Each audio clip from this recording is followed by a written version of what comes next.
세상엔 정말 많은 다이어트 방법이 있어요. 일반적으로 많이들 하시는 저지방 다이어트, 지중해식 다이어트, 애킨스 다이어트, 팔레오 다이어트, 원푸드 다이어트, 덴마크식 다이어트, 셀 수도 없이 많아요. 어떤 다이어트에서는 뭘 먹으라고, 다른 다이어트에서는 먹지 말래요. 저기선 저게 맞다 하고 여기선 이게 맞다고 하고, 정말 혼란스러운 세상이에요. 트레이너든 의사든 전문가라고 하는 사람들이 말하는 것들도 모두 달라요. 누구의 말이 맞는 걸까요? 여러분 곰곰이 한번 생각을 해보세요. 생각보다 정답은 가까이에 있어요. 내가 평소에 뭘 먹는지를 한번 생각해보세요. 저는 이번 영상에서 제가 뚱뚱했을 때의 라이프 스타일과 식습관을 간략하게 설명드릴 거예요.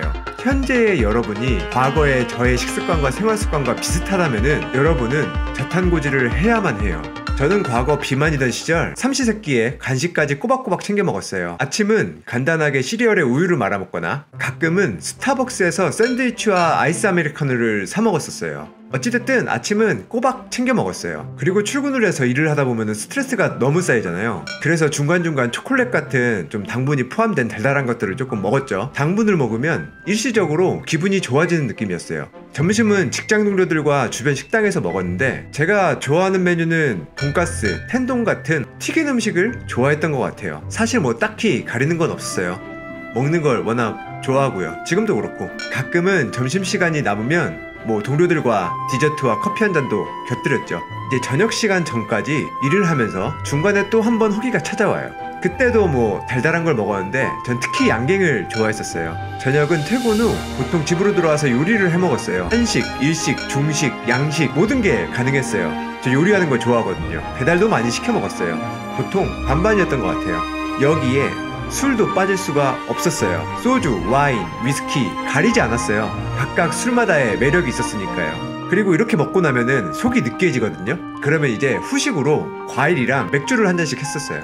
그래야지만 저녁시간이 마무리가 됐어요. 저녁시간은 저에게 가장 행복한 시간 중 하나였어요. 지금 와서 생각해보니까 행복인지 단순 쾌락인지는 잘 모르겠지만 스트레스를 날려버리는 그 짜릿한 기분을 매일매일 즐겼어요. 이 짜릿함은 사람을 잠들지 못하게 해요. 보통 새벽 3, 4시쯤 잠이 들고 전날을 후회하며 다음날 피곤한 상태로 깨어나길 반복했어요. 이때 저는 키 174cm에 몸무게는 90kg에 육박했었어요. 매일매일 이렇게 생활을 하다 보니까 결국엔 몸에 문제가 생기고 통풍, 고지혈증, 간 수치 이상, 대사증후군 진단을 받게 됐었어요. 딱 보기에도 문제가 굉장히 많죠. 여기서 절 살찌웠던 거는 크게 5가지예요. 첫 번째로 과도한 탄수화물 섭취, 밥, 빵, 면, 설탕, 액상과당 이런 것들 다 탄수화물로 포함이 돼요. 두 번째로 잦은 음식 섭취, 세 번째로 충분하지 않은 수면 시간, 네 번째로 술, 다섯 번째로 스트레스. 모든 게 문제지만 이 중에서 가장 큰 문제를 꼽으라면은 첫 번째, 두 번째예요. 과도한 탄수화물 섭취, 잦은 음식 섭취. 우리가 밥, 빵, 면과 같은 탄수화물과 과도한 당을 먹게 되면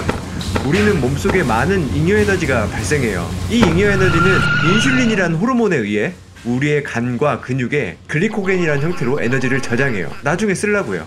하지만 이 글리코겐은 저장 공간이 크지 않아요. 그래서 인슐린은 이 남은 잉여에너지를 체지방으로 저장하게 돼요. 살이 찌는 거죠. 또 이 인슐린이 분비되는 시간 동안에는 체지방의 분해가 일어나지 않아요. 왜냐하면 저장하기도 바쁘거든요. 그래서 잦은 음식 섭취는 우리가 저장해 놓은 잉여에너지 창고, 그러니까 즉 글리코겐과 체지방을 쓸 기회를 잃어버리게 되는 거예요. 그렇다면 왜 저탄고지를 해야만 할까요? 일반적으로 우리가 알고 있는 상식은 지방은 칼로리가 높으니까 과다하게 섭취하면은 살이 찐다, 콜레스테롤 수치를 높인다, 심혈관 질환을 일으킨다, 안 좋은 이미지로 도배가 돼 있어요. 하지만 건강한 지방산은 이러한 문제를 일으키지 않으며 이러한 가설들은 단 한 번도 과학적으로 검증된 적이 없어요. 일부 영양학자들과 과학자들에 의해 지방은 악마화된 거예요. 지방의 에너지 대사 과정은 탄수화물과 전혀 달라요. 지방은 신체의 에너지원으로도 사용되지만 그거 외에도 굉장히 중요한 역할을 많이 가지고 있어요. 하지만 이 영상에서는 일단 지방을 섭취했을 때 에너지원으로서 어떻게 대사되는지만 간략하게 설명을 해볼게요. 지방은 탄수화물만큼 인슐린 분비를 하지 않아요. 이 지방을 에너지원으로 만드는 과정에서 우리의 에너지 공장인 미토콘드리아에서는 케톤체라는 에너지원을 만들어요. 이 케톤체는 쓰고 남은 것들을 몸에 저장하지 않아요. 남은 케톤체들은 다 소변으로 배출돼요. 그러니까 살로 갈 이유가 없다는 거예요. 그리고 지방 섭취는 렙틴이라는 호르몬을 크게 분비시켜요. 렙틴의 대표적인 역할은 뇌에 포만감 신호를 보내는 거예요. 이미 에너지원을 섭취할 만큼 섭취했다, 그만 먹어 라는 신호를 보내는 거죠. 그리고 충분한 지방을 섭취했다면은 이 신호는 꽤 오래 가요. 그래서 거짓말같이 간식이나 이런 거에 대한 갈망이 말도 안 되게 줄어들어요. 이 이외에도 이점이 너무나 많아요. 대표적으로 하나만 더, 렙틴은 에너지 소비를 촉진해요. 즉 글리코겐과 체지방을 쓸 확률이 더 높아지는 거예요. 진짜 악마는 지방이 아니라 탄수화물이에요. 정확히는 너무 많은 양의 탄수화물을 섭취한다는 것과 종류가 문제예요. 여기서 알 수 있는 거는 결국엔 칼로리는 중요하지 않다는 거예요. 어떤 에너지원인가가 중요하고 호르몬이 어떻게 작용하는지가 중요한 거예요. 그래서 우리는 저탄고지를 해야만 돼요. 정리를 해보면, 첫 번째, 탄수화물은 인슐린 수치를 상승시킨다. 두 번째, 인슐린은 잉여에너지를 글리코겐과 체지방으로 저장한다. 세 번째, 인슐린이 분비되는 동안에는 살이 빠지지 않는다. 네 번째, 지방은 케톤체라는 에너지원을 생성한다. 다섯 번째, 쓰고 남은 케톤체는 체내에 저장되지 않고 소변으로 배출된다. 여섯 번째, 지방을 섭취하면 렙틴이란 포만감 호르몬을 다량 분비한다. 일곱 번째, 렙틴은 포만감 외에 에너지 소비를 촉진시킨다. 여덟 번째, 칼로리는 중요하지 않다. 중요한 건 호르몬이다. 저는 제 몸의 문제를 해결하기 위해서 일반적으로 많이 하는 저지방 고단백 식단부터 고강도의 운동까지 안 해본 게 없었어요. 저탄고지를 시작하고 나서는 단순히 살을 뺐을 뿐만 아니라 그동안 먹던 대사질환 관련된 모든 약물들을 끊었어요. 그래서 어떻게 해야 되냐?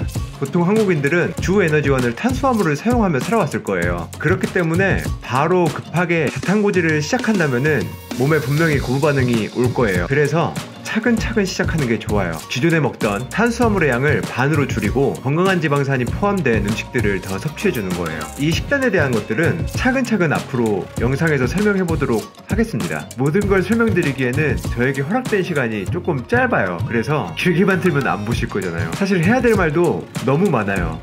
설명을 대충 한 건 아닌가 좀 걱정스럽기도 해요. 저탄고지가 궁금하시고 더 알아가시고 싶으시다면 구독과 알람 설정을 해주세요. 구독과 알람 설정을 통해 누구보다 빠르게 콘텐츠를 확인하실 수 있습니다. 좋아요도 꼭 부탁드리고요.